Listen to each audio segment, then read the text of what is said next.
I am excited to be in here with you. My name's Elizabeth. I am the founder and CEO of The Inspired Classroom, where we love to focus on the teacher first, which is why I'm so excited that Brittany invited me to join you guys with all of this amazingness of self-care and this great summit. I would love to know, go ahead if you're here live, give me a little like in the live or a hi in the comments.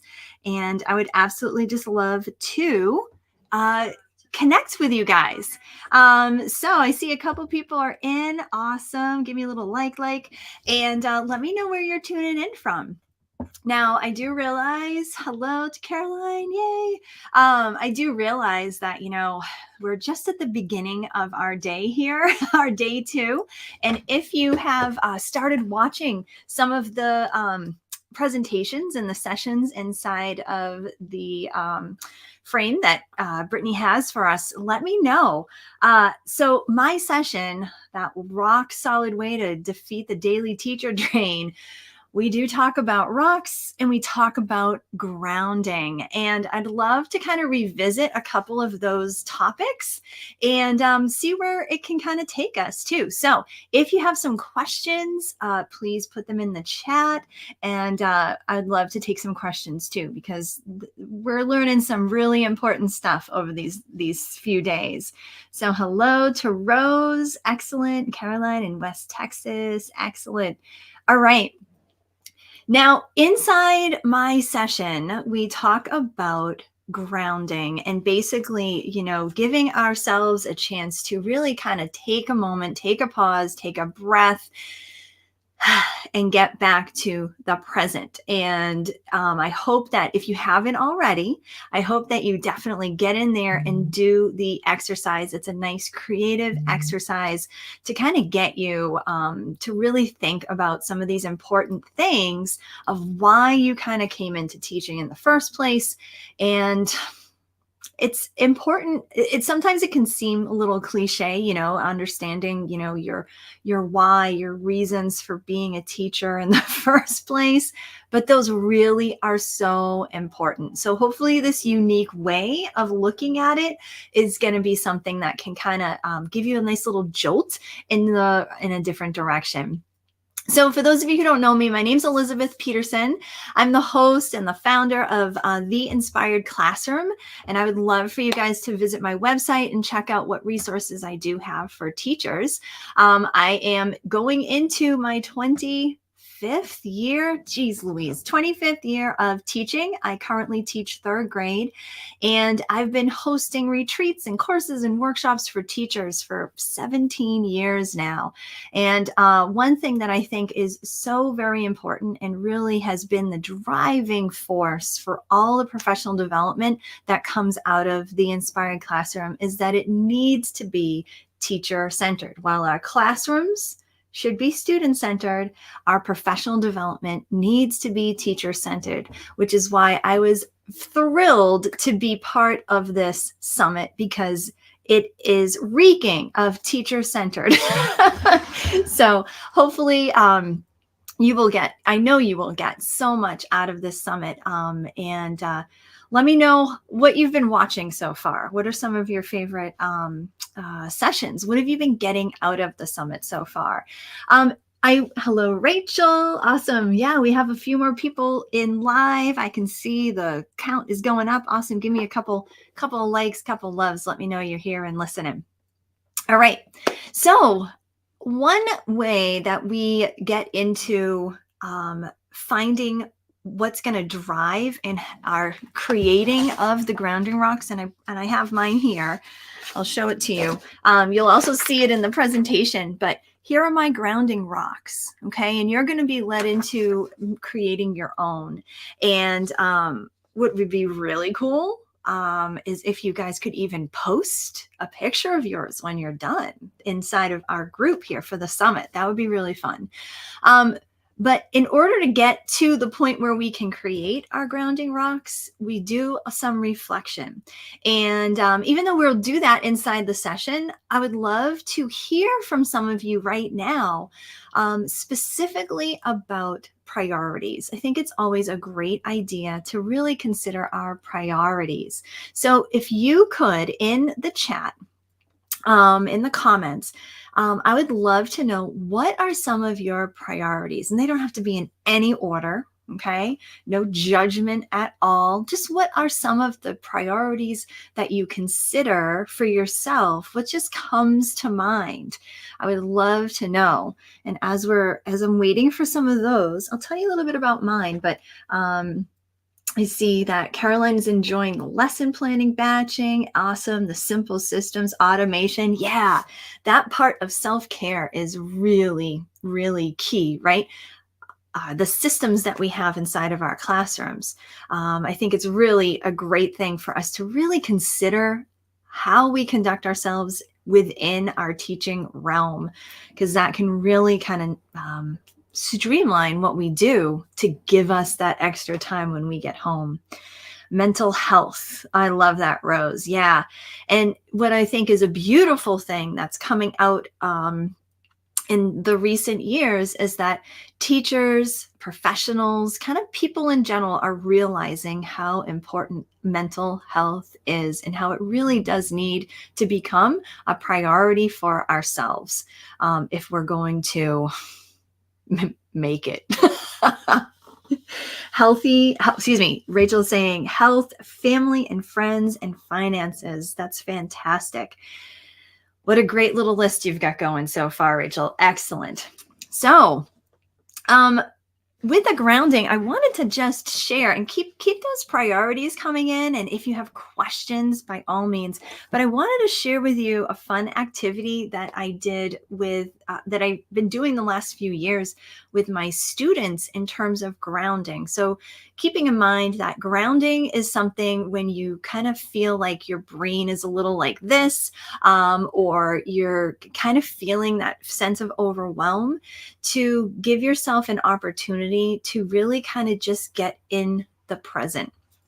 And what we're going to talk about in the session, or what maybe you've already experienced, is how to kind of utilize this idea of rocks to ground yourself.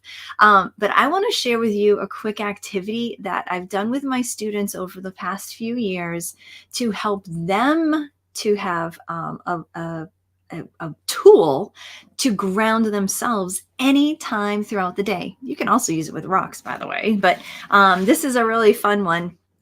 And it's basically creating a grounding card. And I have a whole video on this on my YouTube channel. If you're interested, I can certainly put the link in the comments when we're done here. Just let me know if you want that. Okay, so here's the grounding card. And as you can see, it's pretty simple and straightforward. It's just a matter of this is just a regular large index card, and giving students the opportunity to use some small stickers to create a little, it's almost like an I Spy board, right? We call them grounding cards, because what you can then do is students can take them out and use them to help ground themselves. In fact, some of my students relied on these so much during their day that once we were transitioning from one activity to another, some kids would actually grab their grounding card out of their SEAL journal. That we created SEAL journals as well. SEAL standing for social, emotional, artistic learning. And they would sit there waiting for everybody to kind of gather their things, and they would have their grounding card on their desk and they would use it. And so how would you use it? Well, you can, so first of all, I like that it has the border around it. So it kind of like encapsulates. So it's like almost another layer of grounding, kind of giving that border. But also what you can do is you can use it whole class, or students can use it themselves and kind of say to themselves, okay, I'm going to find all the purple things. So they can go through and with their finger, they can, or just their eyes even, is go and find all the purple things. And then they might go and say, I'm just going to find all the faces. And then they'll go and they'll just search for all the different faces. You can even do things like tracing around a sticker, tracing around, tracing the mouth or the smile that you're finding. Sometimes kids will actually go through and count all of their stickers and just use those numbers. You know how sometimes we're told, okay, count back from 10, but your mind can kind of go a little bonkers.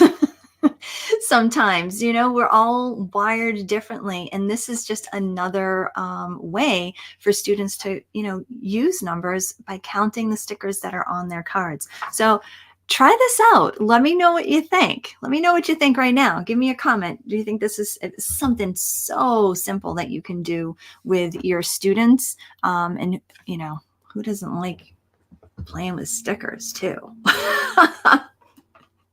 Awesome. All right. I'm just checking in the comments here for a sec. Oh, I'm so glad. Rose is saying presentations have all been really great. Awesome. Yeah. And Rose, I would absolutely use it with your 6th graders. So I told you I teach 3rd grade, right? But this is something, even adults could be doing this, adults with a little carefree mindset with using stickers and markers and stuff. But I'm telling you that so many of these ideas that we have, these creative ideas, they really can be modified and adapted to all age ranges. And when the power is really in the fact that your students are making them, right? So the power of you doing your grounding rocks is that you've taken the time to reflect, and we have a section of our session inside the course, inside, Brittany's summit course, with all the sessions that are laid out for us. But inside the mini workshop that I have for you in there, we have a section of time where we're utilizing it for reflection, and then there's creation, and then when you create your own tool, it can be that much more beneficial for you. I also want to talk about real rocks, and I talk about real rocks inside the mini workshop as well. But I got to tell you, there's something powerful about finding your own rock. If you wanted to transfer this idea of a grounding rock to a real rock, and maybe you bring yourself to the beach where there are some beautiful rocks. That's what I do. I love my kids too. We love going and finding unique rocks that kind of just, just speak to us. And when you find that, you can turn that into a nice grounding rock. And what I love about rocks like this and using it for being a grounding rock is that sometimes you can find one that really just kind of fits in your hand, and it can actually be a nice stress release as well, reminding you of what can ground you when you need it, what your priorities are. And then also you can hold on to it and almost squeeze it like it's a stress ball, right? And it feels good in your hand. And there are students that I come across who kind of need that, right? They need their fidgets, they need their this. But when we do a lesson or an activity where we're talking about grounding, and we can go out and actually find rocks, then they have that. It's a visual, it's a kinesthetic as well, and even an oral reminder of whatever it is that you need that reminder for. Let's see, Brittany, this is something great to do for me and my students. Absolutely. And I think that is when you've reached good teacher-centered professional development, right? Is when you have some ideas that you're going to try for yourself, and then you can also bring it into your your students, or vice versa, something that you're going to do for your students, but you know that it's going to benefit you as well. And what I want to really emphasize, just like in everything that I do and everything that I talk about, is that, we teachers need creativity and the arts inside of our classrooms, not just as a teaching tool, not just for the betterment of our students, but also for ourselves. When we can bring creative strategies and creative lessons into our classrooms, it does some good for us as well. So when you're thinking about this self-care, and I know that you're probably somewhere in the middle of your summer or nearing the end. I know some schools across the country are going back pretty soon. And as you're doing that transition from summer into the beginning of your school year, consider that self-care is not just outside of the classroom, and it's not just about what happens when you're home or alone, but self-care is also inside your classroom. And it's okay to do some things inside your classroom that's going to be good for you. Because if it's good for you, it's probably also good for your students. One thing that I love to preach about is pausing. You know how when you get into a school year and, things are just coming and flying at you like crazy. And when you feel that way, you know that your students are feeling that way too, right? And you've got content to teach, and you've got standards to uphold too, and you've got lessons that you need to be on a certain day sometimes. Sometimes it's okay to just pause what you're doing in your classroom and do something creative with your students. And that something creative could be a 10 or 15-minute activity. It could also be an entire lesson that would be 30, 40, 50 minutes. And if you're really daring, I've done this in the past many times. It's actually the inspiration for my book, Studio Days in the Classroom. You could even take an entire day and really, when you can create something special, either with your class or parallel or side by side with your class, where you're all creating something that's unique for yourself, man, can that realign and reset yourself in your mind so that you can move forward. I feel like sometimes we get to certain points in our school year where everything is just crazy, right? And on those times when I feel that pressure and when I feel that stress and that overwhelm, that is a signal to me that I need to pause and do something creative. And like I said, sometimes it's a 15-minute activity, which we all can then appreciate. And sometimes it's a full-out lesson. And those are the decisions that you need to make for yourself, what's going to work. But even starting small is the way to go. And I'm telling you that is a good emphasis of self-care for yourself and for your students right inside of your classroom. All right, let's see what else we've got. Excellent. Get these questions coming in. I love it. So Rose is asking, did you just let them go and pick out stickers from stickers laid out, or did you hand them out? How many would you suggest? Good question. So this particular class that I have this one from, I had a bunch of random stickers that I had, in sheets, and I actually cut the sheet out so that each little section had maybe like anywhere from 3 to 5 stickers on it. And then I laid it out all on a back table in my classroom. And I asked the students to come up in groups of like 4 or 5 or so, whatever would comfortably fit around the table.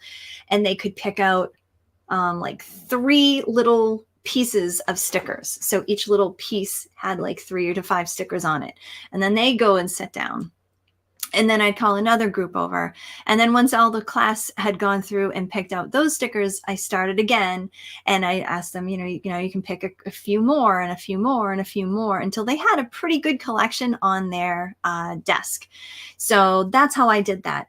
You can absolutely walk around and pass out stickers as well.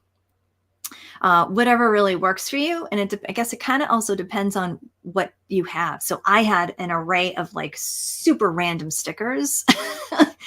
So I wanted them to be able to come and pick out what kind of caught their eye. But if you have like all the same stickers, there have been times when I've had like, sheets of the same sticker, and I might still cut them into strips, the sticker, like, you know what I'm saying? Like the sticker thing, and cut it so that there's like 3 stickers to a strip. And I would pass them out because all the kids are essentially getting the same type of sticker. And then they can go and make their grounding card from there. But Rose, if you're interested, I also, like I said, I have a YouTube video about that really just kind of shows you the entire process. Let me know and I'll link that up too. My mom always did this and put them in her flower gardens. Oh wait, I missed one. Maybe I'm missing something. How many would you say? My mom always did this. Oh, the rocks. Yeah. Yeah, actually outside my house, I have a little collection of rocks that my kids and I over the years have collected from the beach every once in a while, and we just have kind of like nice little rocks that just are good memories too. At the end of last year, Rose says, I started projecting guided drawing from YouTube for my students, and I ended up doing it with them and loved it. I found it very relaxing. Oh, I'm glad you brought that up. Another wonderful grounding activity. It really brings you in because your brain is focusing in on what you're drawing. It's, you've got the tactile going on, your brain, you're listening, you're doing so much when you do those directed drawings. And then at the end, you have that time to color it, and it can be so relaxing. I love it. Sticker sheet. Oh my gosh. Yeah, that's exactly the word I'm talking about. Cutting up a sticker sheet. Excellent. Good. Thank you for these questions and comments. Keep them coming in. Let's see. What else do I want to talk to you guys about? Oh yeah. I actually had one student, and sometimes I do this too. Like I'll happen to have this in my hand and it will make its way into my pocket, and I can kind of just like hold on to it at various points during the school day. And it's just nice. It's almost like a nice silent fidget. And it can remind me of these things, these important things that are my true priorities in life and in my profession, right? Personal and professional self-care is really, really important. All right. So any other questions about grounding, how we can maybe use this in our classrooms, priorities? And I think that as you're going through the summit, a good thing to keep in mind is, because you're going to get so many amazing ideas, right? Like we already have. There have been so many amazing ideas. And to really think about, all right, sifting through that, what are some things that I can do now for the end of the summer? I hate to say that, but what can I do now in the summer, right? What can I do that's going to translate into starting a new school year?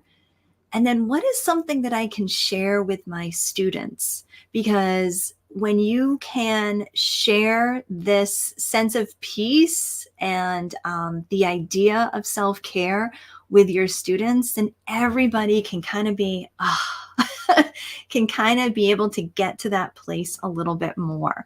And teaching our students how to do that and how to transition into the classroom in a nice, calm way and be able to focus as they're going through their day is really such a great skill that we can we can give to our students and to ourselves, of course.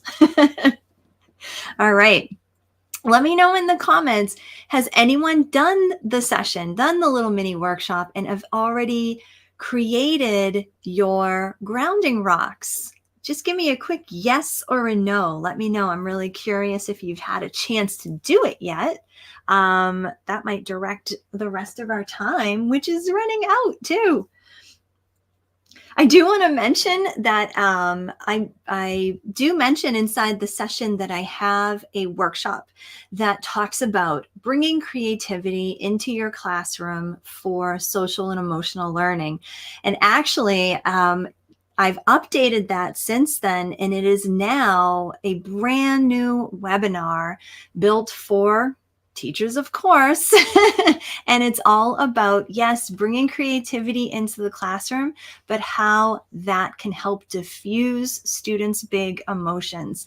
And so if you go to the link, you might be brought to something that has a slightly different title, but just as good content for the beginning of our new school year.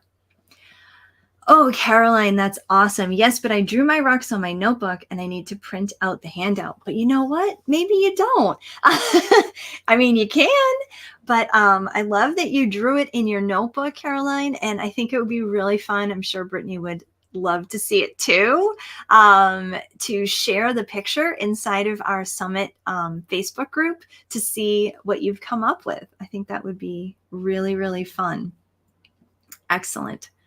All right. Well, I want to just leave you with the thought of you, and the message that I want to really focus on in these last moments that we have together is this. I want you to remember how important you are in your classroom. In fact, you are the most important part of your classroom. It's not the curriculum. It's not the books. It's not, how many sharp pencils you have in a cup ready for your students, but it is you, because you're delivering the content, right? You're the one setting the atmosphere in your classroom. And I think that when we think about self-care for ourselves, we need to think about how that really relates to what it is that we do, because somewhere inside of you, there is that passion for teaching, right? You came into this profession for a reason, and that still is in you. But it can be so squashed down if you don't take care of yourself. And part of that taking care of yourself is making sure that you are able to be the best you can be in your classroom for your students. And of course, that means the reason behind that is because you could switch out anything physical in your classroom and it would be like a whatever. But if we switched out you into a different teacher, it would make a world of difference, because you're the one who sets that tone inside your room for your students. So we all know, we wouldn't be here if we didn't, but we all know how important this idea of self-care is. And so I just want to encourage you to continue seeking out all the amazing resources that have been brought to you during the summit. Brittany obviously is an amazing resource for teachers in their self-care and preventing burnout. And so I want to thank you, Brittany, so much for including me. And I'm really excited that we're able to connect and bring us to this point. All right. So everybody have a fantastic rest of your day. Enjoy your the rest of your sessions, and I will see you in the chats. All right, everyone, have a good one.